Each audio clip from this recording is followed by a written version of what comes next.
Greetings gastronauts, this is Keith Cooks, I'm Keith, and today I'm going to show you how to make a cheese and onion pasty.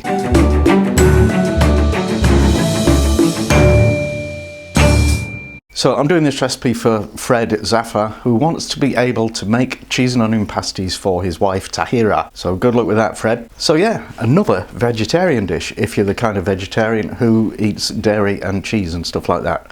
And why wouldn't you be? Don't tell me. Pasties are wonderfully versatile things. You can stuff almost anything into them. And cheese and onion is a great combination. So let's do it. So we're going to need some pastry, and I'm doing my standard hot water pastry method, which is the easiest thing on the planet.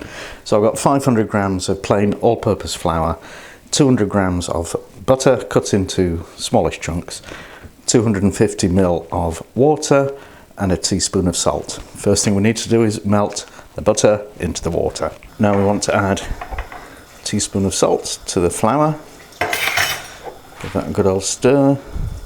Now the butter's melted into the water, so I'm going to add about half of that to the flour. Let's stir it in. And then add the rest of it. That's about as well mixed as I can get it, like that. So I'm going to finish off just by kneading everything together by hand.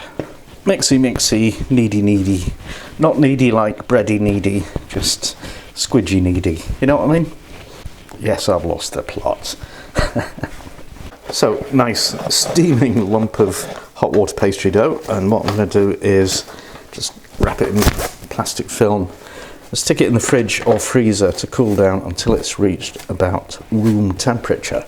Now for the pasty filling, I've got 300 grams of milk, a knob of butter, and the same quantity of flour. I've got oregano, teaspoon, and teaspoon of ground black pepper. I've got a medium onion and a load of cheese. So there's probably about 300 grams of cheese in total. And it doesn't have to be a mixture like this, it can be whatever your favourite cheese is. So I've got some red Leicester, some mature cheddar, and some Greek style salad cheese. Feta to you and me, but not to the European Union. And also some spuds. And I know we're calling it a cheese and onion pasty, it's really a cheese and onion and potato pasty, because if you don't have your spuds, what you're going to end up is cheese sauce wrapped in pastry. So we need to peel the spuds, and then we'll just chop them into little cubes, well, a bit under a centimetre, probably, you know, just over 1/4 of an inch, like that. And that goes in a pan of boiling salted water for about 10 to 15 minutes till they're pretty much tender. Now I need to prep the onion, top and tail it and peel it, and then slice it and chop the slices into, you know, so you get fairly longish bits, because we do want the onion to be apparent in the pasties, not have them disappear into the sauce. Now I've got some oil heating in a pan. I would use a medium-sized frying pan, but the handle fell off ours last night and we haven't got a replacement yet. Anyway, that's on medium heat, and just pop the onions in, and we want them to cook for maybe 5-10 minutes till they're soft but not browned. I've cut some of the cheese into little cubes, which I'm going to keep whole and not put into the sauce, but I'll add them into the pasties so they don't disappear too much, and then grate the rest of the cheese. There we go, a mountain of grated cheese. Now the onions are nice and soft, so I'm going to take them out of the pan, set them on one side. Now we'll start making a roux, the foundation for a standard classic white sauce. So melt your knob of butter, and the spuds are cooked now, so I'm going to drain those and set those aside. And now we want to add the flour to the melted butter, stir that in, and then add the milk, and we'll just let that cook for a few minutes to thicken up. Okay, that's thickened up nicely. Let's throw in the pepper and the oregano, stir that in, and the drained potatoes, and the mountain of grated cheese. Just stir that together. We want the cheese to melt, and then, well, we'll taste it, but then it's probably done. And I completely forgot to mention, put the onions in. I just do this kind of thing to see if you're paying attention. Okay, my favourite bit, tasting it. Yeah, that's fabulous. It doesn't need salt because there's plenty of salt in cheese. So that needs to go in the fridge to cool down to room temperature, because you don't put a hot filling in a pie or a pasty, unless you want soggy pastry. Okay, everything's cooled down. In fact, it's the next day.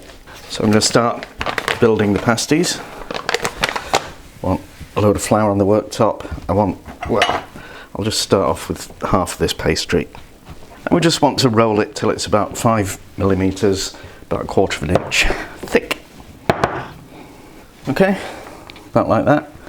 And now a side plate. And I'll just cut around that. Pop some filling on. This is actually because it's been in the fridge overnight, so it's actually set solid, which isn't a bad thing. Makes it easier to get it in the pasty. Okay, and just pop a few of our cubes of cheese on top. These will just give solid islands of cheesiness, and then moisten the edge with some water. Fold over the pastry. So you've got a half moon shape. You can do any shape you want if you want. You can do any shape you want if you like. You can do squares or triangles, but I like this shape. It's more traditional. And then I'm just going to do a little bit of crimping around the edge. There we go. And put some holes in it with a fork for the steam to escape. And then I've got a beaten egg with a splash of milk in it. I'll just paint that on as a glaze. And finally, a sprinkling of oregano for decoration. And now you want to get your oven preheating to 180 degrees Celsius if it's a fan oven, or 200 if it isn't. So I've made 4 delicious looking pasties, and I'm going to pop those in the oven for about 20 minutes and then I'll see how it's doing. Remember, all ovens are different, so don't take my word for it. Okay, so after 20 minutes, they're partly done, but I'm just going to turn them around because they're not very evenly cooked. And I see 1 or 2 of them have leaked a bit. Never mind. Obviously, I was a bit over-ambitious with the amount of filling you could get in one of those, so use a bit less than what I said. But wait, let them cool down and then we can taste them, and I'm sure they'll be 100% fantastic. Okay, here's our wonderful big fat pasties. Let's just cut one open and see what marvels lie inside. Look at that. Oh. And I tasted one before and they're absolutely wonderful. So, cheese and onion pasties, get onto it.